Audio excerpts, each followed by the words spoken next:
Pero de aquel día y de la hora nadie sabe, sino aún los ángeles que están en el cielo, ni el Hijo, sino el Padre.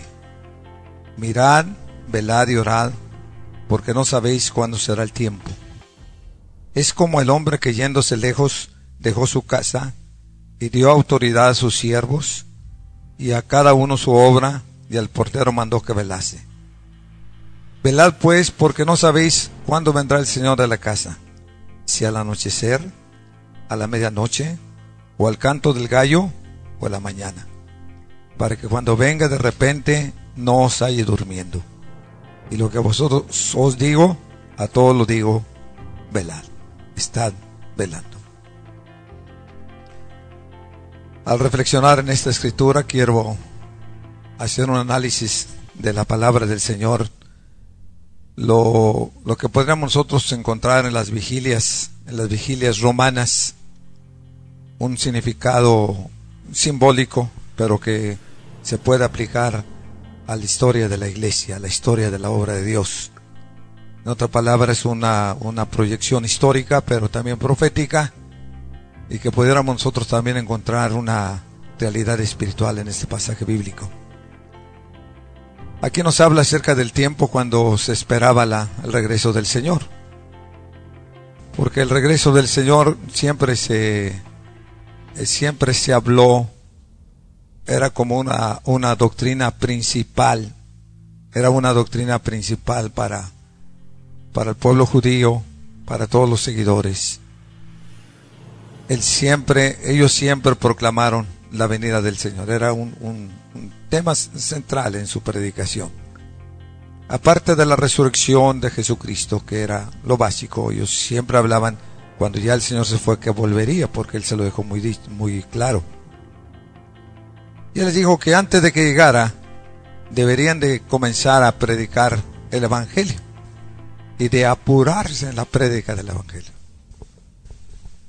Que Él iba a regresar, pero que tenían que darle mayor fuerza a la prédica del Evangelio, porque la cosecha en cierta forma ya estaba madura y ellos deberían de aprovechar su tiempo y su entrega. Y si ustedes encontrarán la historia de la iglesia, se darán cuenta que los hermanos, los discípulos de la iglesia primitiva, ellos trabajaron fuerte en la prédica del Evangelio, a diestra y a siniestra, porque estaban muy conscientes de que el Señor regresaría pronto. El tiempo de predicar el Evangelio era en su tiempo. Querían cumplir la grande comisión, haciendo discípulos a todas las naciones, como lo dijo San Marcos, que deberían de hacer discípulos, como dijo Mateo, también de hacer discípulos a todas las naciones.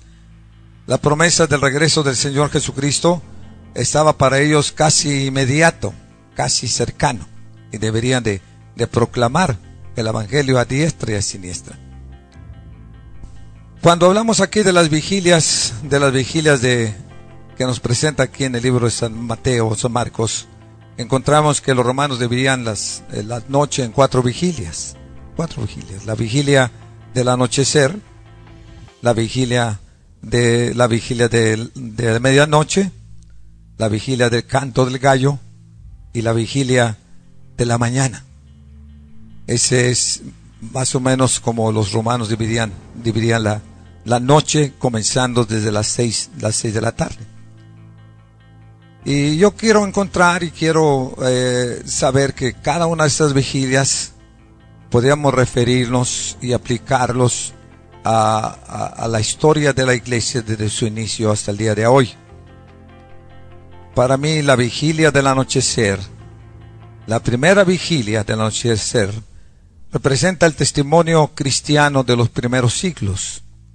El testimonio cristiano del primer siglo, del siglo II, del siglo III. En otra palabra, la iglesia apostólica, esparciendo el Evangelio en todas las partes del mundo, extendiendo el Evangelio en todas partes. Los creyentes de esos siglos esperaban a Jesús que viniera a la primera vigilia, que viniera a la vigilia primera, que era la vigilia del anochecer, y se dieron prisa a llenar toda la tierra con el testimonio de Jesucristo. Se esparcieron por todos lados. Si usted lee la escritura en el libro de los Hechos, se dará cuenta que donde quiera que iban, proclamaban el Evangelio. Los capacitó los equipó, les dio autoridad, les dio poder, les dio unción, les dio visión, los mandó a predicar el evangelio. Y la iglesia primitiva extendió el evangelio por todos lados. Y conste que no tenían los medios de ahora, ni tampoco tenían todas las facilidades de ahora. Simplemente era una evangelización práctica, personal. No había campañas evangelísticas así. Pedro de repente juntaba allí un grupito y les predicaba, como en el Pentecostés y en otros lugares, pero realmente eran prédicas esparcidas a donde quiera que iban. Llevaban a casa porque pues, no había todavía hoteles, aunque era otro tipo de hospedaje que había, pero donde quiera que iban predicaban el evangelio de Jesucristo. Y Él los mandó, y ellos, conscientes de su misión que les encomendó el Señor, nos dice la Escritura que ellos hicieron una labor evangelística y misionera fenomenal. Evangelizaron todo el imperio romano, se fueron por todas partes. El apóstol Pablo llegó hasta Europa y llegó a Asia. Vencieron la persecución, vencieron la oposición, no se detuvieron, comenzaron siempre a proclamar el evangelio. Y aquí en esta primera vigilia se destacan tres grandes predicadores, como fue Pedro, como fue también Santiago, como fue Pablo. Tres predicadores que predicaban, cuando menos como base fundamentales, tres doctrinas principales, como era la resurrección de Jesucristo, como era la muerte de Jesucristo, su resurrección y su segunda venida, y que Jesús sería el Mesías que proclamaría o que llegaría a la tierra. Cada creyente se constituyó en un predicador y no dejaban de decir lo que habían visto y lo que habían oído acerca de Jesús. Todo creyente que se extendía a algún lugar perseguido o por alguna misión directa, siempre se constituía en un predicador. Y si ustedes se dan cuenta, el primer siglo, la iglesia del primer siglo, cumplió su misión, aunque claro, quizás no era el mundo como ahora, ni estaba el mundo como este tiempo, pero ellos tenían la conciencia y tenían también la carga y la encomienda que Dios les dejó para predicar el evangelio. Y lo hicieron a su modo, a su manera, sin tener quizás todo el conocimiento teológico que hoy tenemos, o quizás sin tener todas las capacidades que ahora hay entre el pueblo del Señor. Ellos cumplieron la misión.